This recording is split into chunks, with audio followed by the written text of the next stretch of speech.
अस्सलाम वालेकुम स्टूडेंट्स। आज हम जिस टॉपिक को डिस्कस करेंगे that is Faraday's law of electromagnetic induction. इससे पहले हमने डिस्कस किया था इलेक्ट्रोमैग्नेटिक इंडक्शन को। होप्स हो कि आपको वो क्लियर होगा, और अगर वो नहीं है तो आप एक बार उस टॉपिक को देख लें अपनी बुक्स के ऊपर भी, ताकि आपको थोड़ा सा आइडिया हो, तो फिर हम आगे उसकी तरफ चलेंगे। इलेक्ट्रोमैग्नेटिक इंडक्शन बेसिकली क्या था कि हम ये देख रहे थे कि कैसे मैग्नेटिक फील्ड के चेंज होने से किसी ऑब्जेक्ट में से या किसी कंडक्टर में से कह सकते हैं कि अगर किसी कंडक्टर में से मैग्नेटिक फील्ड लाइंस चेंज हो रही हों, तो उस चेंज होने की वजह से इस कंडक्टर के अंदर आपके पास ईएमएफ इंट्रोड्यूस हो रहा था, इंड्यूस हो रहा था, और उस ईएमएफ की वजह से उस कंडक्टर के अंदर करंट भी फ्लो कर रहा था। और बेसिकली यही प्रिंसिपल है आपके पास जनरेटर्स का भी।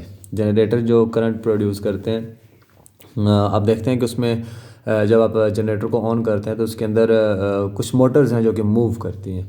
तो बेसिकली वो मोटर्स जो होती है वो उसके आगे कंडक्टर होता है जो कि मुसलसल मैग्नेट्स के अंदर मूव कर रहा होता है।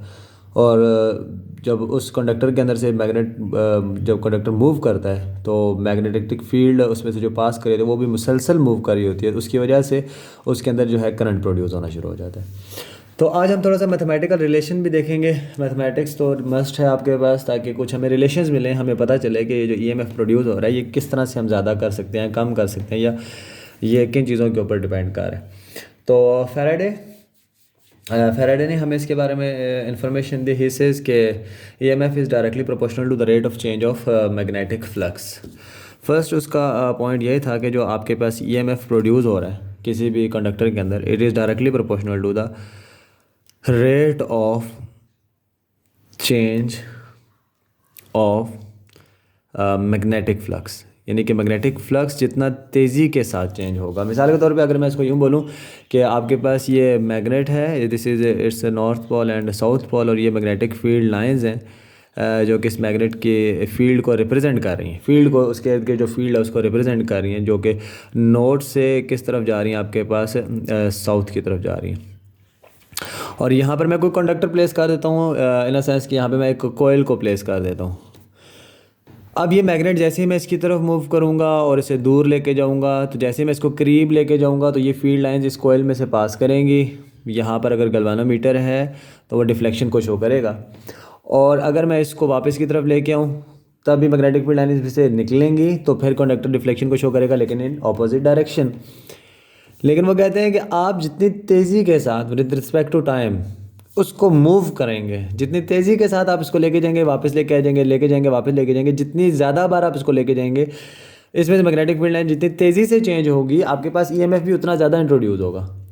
और जितने आहिस्ता से लेके जाएंगे ईएमएफ भी उतना ही कम इंड्यूस होगा आपके पास। ठीक है, यानी कि एक सेकंड में मैं 10 बार इसको लेके जाता हूँ, वापस लेके आता हूँ, 10 बार लेके जा रहा हूँ, वापस लेके आ रहा हूँ, उस केस में आपके पास जो ईएमएफ इंड्यूस होगा वो उसकी जो मैग्नीट्यूड है वो ज़्यादा होगा। जबकि अगर मैं इस पर एक सेकंड में 2 बार लेके जा रहा हूँ तो जो ईएमएफ इंड्यूस हो रहा है उसकी जो मैग्नीट्यूड की वैल्यू वो आपके पास कम होगी।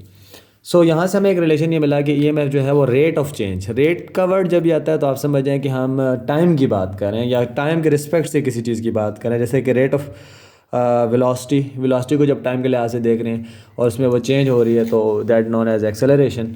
और रेट ऑफ डिस्प्लेसमेंट कहें तो वो आपके पास वेलोसिटी बन जाती है। तो रेट का वर्ड जहाँ पे भी यूज़ होता है वो आप टाइम के रिस्पेक्ट से बात कर रहे होते हैं। तो ईएमएफ को हम कह सकते हैं it is directly proportional to delta phi by delta P. इसके अलावा हमने एक और चीज़ प्रैक्टिकली हमने इसको जब परफॉर्म किया तो प्रैक्टिकली हमें इसमें एक और चीज़ मिलती है, वो ये कि अगर आपके पास ये जो नंबर ऑफ़ टर्न्स हैं वो ज़्यादा हो जाए, यानी कि जिस कंडक्टर में से पास कर रही है मैग्नेटिक फील्ड लाइन, अगर वो कंडक्टर वो ज़्यादा हो जाए, मींस के ये मैग्नेटिक फील्ड लाइन जब इस कोयल में से पास करती है तो सिर्फ इस कोयल के जो इलेक्ट्रॉन्स हैं उनको इफेक्ट मिलेगा, और अगर इस कोयल के साथ मैं एक और कोयल लगा दूँ तो इसके इलेक्ट्रॉन्स पे भी इफेक्ट पड़ेगा और इसके भी इफेक्ट पड़ेगा, और 3 की बजाय 5 कर दूँ, 10 कर दूँ, 15 कर दूँ, तो जितने में से फील्ड लाइन्स पास करिए सब के सब इलेक्ट्रॉन्स पे वो मैग्नेटिक फील्ड अफेक्ट करेगी, जिसकी वजह से वो मूव करना शुरू कर जाएंगे। तो इसका मतलब है कि नंबर ऑफ़ टर्न्स ज़्यादा होंगे तो आपके पास ईएमएफ भी ज़्यादा जनरेट होगा, और ये नंबर ऑफ़ टर्न्स कम होंगे तो आपके पास ईएमएफ भी कम जनरेट होगा। तो ये जो आपके पास कंबाइंड इक्वेशन बन जाती है उसमें फिर हम यहाँ पे एन भी लिख लेते हैं, N shows the number of turns. Proportionality के साइन को जब हम रिमूव करेंगे तो लाजमी सी बात है कोई ना कोई कांस्टेंट जो आएगा आपके पास that is equal to K N delta phi by delta T. अब हमने देखा कि ये जो आपके पास सारा मैकेनिज़्म है, इसमें ऐसा नहीं है कि आप नेचर को चेंज कर दें, मटेरियल की नेचर को चेंज कर लें तो उससे कुछ फ़र्क पड़ा नहीं। ये स्पेसिफिक रिप्रेजेंट कर रहा है कि मैग्नेटिक फील्ड लाइंस का इस कंडक्टर के इलेक्ट्रॉन्स के साथ रिलेशन है, बस। इसमें कोई भी आपके पास ऐसी इन्वॉल्वमेंट नहीं है जिससे हम कहें कि मैं इसको चेंज कर दूँ तो करंट की वैल्यू ज़्यादा या कम हो जाएगी। तो यार बस के की वैल्यू इस केस में कुछ स्पेसिफिक है नहीं, मटेरियल डिपेंडेंट है नहीं, तो के की वैल्यू आपके पास 1 ही होगी। यानी कि जैसे हम F is equal to M में का रिलेशन फाइंड किया था, acceleration is directly proportional to force and inversely proportional to mass. उस केस में भी कांस्टेंट की वैल्यू जैसे कोई नहीं थी, क्योंकि वो आपके पास किसी किस्म के नेचर के ऊपर डिपेंड नहीं कर रहा था। मास ज़्यादा होगा बस फोर्स पे इफेक्ट पड़ेगा या एक्सेलरेशन पे इफेक्ट पड़ेगा, बस यही चीज़ थी। तो यहाँ पर भी के की आपके पास कोई स्पेसिफिक वैल्यू नहीं है, के इज इक्वल टू 1 ही कह देंगे। तो आपके पास जो फाइनल इक्वेशन बनेगी वो is equal to E is equal to N delta phi by delta T. चले यहाँ तक तो बात समझ आ गई। बुक में जो रिलेशन बयान किया गया है या रिप्रेजेंट किया गया उसमें उन्होंने इसके साथ E is equal to minus N delta phi by delta T को रिप्रेजेंट किया। ये एक माइनस का साइन यहाँ में इंट्रोड्यूस किया गया, और माइनस का साइन हमें बड़ी अहम इंफॉर्मेशन दे रहा है और बहुत सारे मज़ीद चीज़ों के बारे में भी हमें ये बताएगा। और सबसे पहले कि ये, और सबसे अहम बात कि ये आपको एनर्जी के कंजर्वेशन के हवाले से भी आपको इन्फॉर्मेशन देगा, जो कि हम अभी नेक्स्ट पढ़ेंगे। द थिंग इज़ कि नेगेटिव साइन यहाँ पर आया क्यों है। तो जब हम ये एक्सपेरिमेंट परफॉर्म कर रहे थे तो पहले बात आप बच्चे माइंड में रखें कि ये जो इसके अंदर कॉइल्स के अंदर करंट इंड्यूस हो रहा है या ईएमएफ इंड्यूस हो रहा है, जिसकी वजह से करंट प्रोड्यूस हो रहा है, ठीक है। इस कॉइल में जो इंड्यूस हो रहा है वो आपके पास इस मैग्नेटिक फील्ड के चेंज होने की वजह से, देखो ना यहाँ पे दूर है ना, तो मैग्नेटिक फील्ड लाइंस कम है। जैसे जैसे मैं इसको करीब लेके जाऊँगा ये ज़्यादा से ज़्यादा मैग्नेटिक फील्ड इसमें से पास करेंगे, तो इस कॉइल में मैग्नेटिक फील्ड लाइंस चेंज हो रही हैं। अब जब इसके अंदर से मैग्नेटिक फील्ड लाइन चेंज होंगी तो इस कॉइल के अंदर भी करंट प्रोड्यूस हो रहा है, लाजमी सी बात है। और जब इसमें से करंट प्रोड्यूस हो रहा है तो आपको पता है कि जब कोई करंट कैरिंग कॉइल हो, ऐसी कॉइल जिसमें से करंट पास करो, तो वो भी बिहेव करता है एज अ परमानेंट मैग्नेट। तो ये कॉइल भी आपके पास क्या बन जाएगी, एक अदद मैग्नेट की तरह बन जाएगी। अब जब ये मैग्नेट बनेगी तो लाजमी बात है इसका भी कोई नॉर्थ या साउथ पोल होगा। अब अगर इसका ये नॉर्थ पोल है या साउथ पोल है, उस नॉर्थ या साउथ पोल का इस मैग्नेट के नॉर्थ साउथ पे इफेक्ट पड़ेगा। वो इफेक्ट कैसा होगा, अट्रैक्टिव या रिपल्सिव।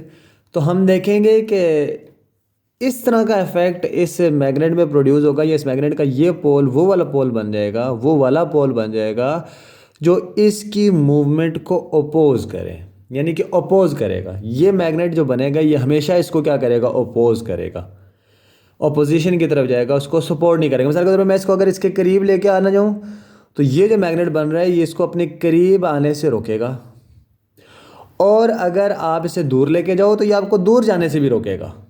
यानी कि अच्छा, इससे पहले एक छोटी सी बात पहले बताई थी, दोबारा बता देता हूँ। जब हम इस मैग्नेट को इसके करीब लेके आते हैं तो करंट की डायरेक्शन कुछ और होती है, जब इस मैग्नेट को इससे दूर लेके जाते हैं तो करंट की डायरेक्शन कुछ और होती है। अच्छा, जब करंट की डायरेक्शन चेंज हो रही है तो लाजमी सी बात है आपके पास जो है वो मैग्नेटिक पोल्स जो यहाँ पे बन रहे हैं नॉर्थ साउथ, उन पे भी इफेक्ट पड़ेगा, लाजमी सी बात है पड़ेगा। अब जब मैं इसको करीब लेके आ रहा था, इसको मैं करीब लेके आ रहा था, तो अगर इसका ये नॉर्थ पोल है जिसके करीब जाएगा तो ये भी नॉर्थ पोल बन जाएगा, और ये साउथ बनेगा। नॉर्थ नॉर्थ एक दूसरे को क्या करेंगे, रिपेल।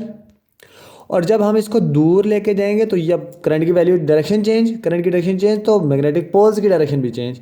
अब ये नॉर्थ की बजाय क्या बन जाएगा, साउथ, और ये साउथ की बजाय क्या बन जाएगा, नॉर्थ। अब ये इसको अट्रैक्ट करना शुरू कर देगा, ना दूर जाने देगा ना इसको करीब आने देगा। यानी कि इस चेंज को वो अपोज कर रहा है, अपने अंदर आने वाले चेंज को। इसके अंदर क्या चेंज आ रहा है, इसमें करंट प्रोड्यूस हो रहा है, और किस चेंज की वजह से आ रहा है, इस मैग्नेटिक फील्ड लाइंस के चेंज होने की वजह से। तो ये वाला इसको हमेशा क्या करेगा, अपोज करेगा। दैट्स वाई हम यहाँ पर हमेशा कौन सा साइन यूज़ करते हैं, नेगेटिव साइन। और ये अगर क्वेश्चन ये पूछा जा सके कि ऐसा क्यों होता है, ये अपोज ही क्यों करता है, तो इसके अपोजिशन के पीछे आपके पास law of conservation of energy है, जो कि हम अभी नेक्स्ट वीडियो में इसको डिस्कस करेंगे।